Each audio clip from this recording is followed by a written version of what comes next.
शहदाद कोट municipal employ union के बिन मुख्तलिफ panels पारा मुक़रर कयल इलेक्शन कमिश्नर हादी बख्श मंगी की निगरानी हेठ थींदड़ चूंडुनि में जी लतीफ़ जी जहानिया ऐं हक़ बाहू बेशक बाहू पैनल्स में मुक़ाबलो थियो। मुक़ाबले में टोटल 424 वोटनि मां जी लतीफ़ जी जहानिया पैनल जो सदारती उम्मीदवार मक़बूल अहमद शाहानी, जनरल सेक्रेटरी सैयद जमील अहमद शाह, नायब सदर Sher Mohammad, joint secretary Ghulam Mustafa Birohi, finance secretary Abdul Waheed Tunio, press secretary Sikandar Ali Maksi, office secretary Sikandar Ali Babar, working committee के चेयरमैन बंदह अली तुन्ये ऐं वज़ीर मक्सी वाइस चेयरमैन जो उम्मीदवार तौर 265 वोट खणी हक़ बाहू बेशक बाहू पैनल के सदारती उम्मीदवार जुल्फ़कार डोमकी ऐं जनरल सेक्रेटरी के उम्मीदवार अब्दुल हमीद कंबो समेत बियन पैनल के उम्मीदवारन के भरपूर शिकस्त ॾेई कामयाबी माणी।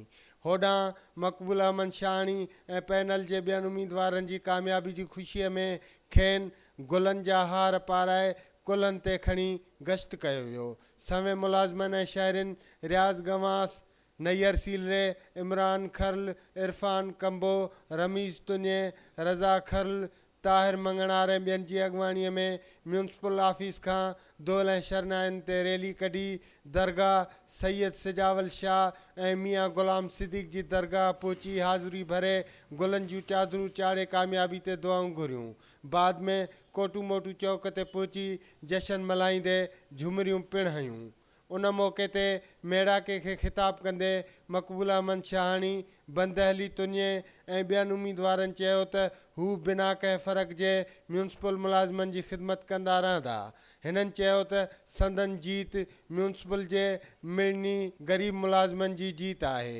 कैमरामैन साजिद खरल ऐं फिदा नगराणी सां गॾु ज़मीर खरल, मेहरा टीवी न्यूज़, शहदाद कोट।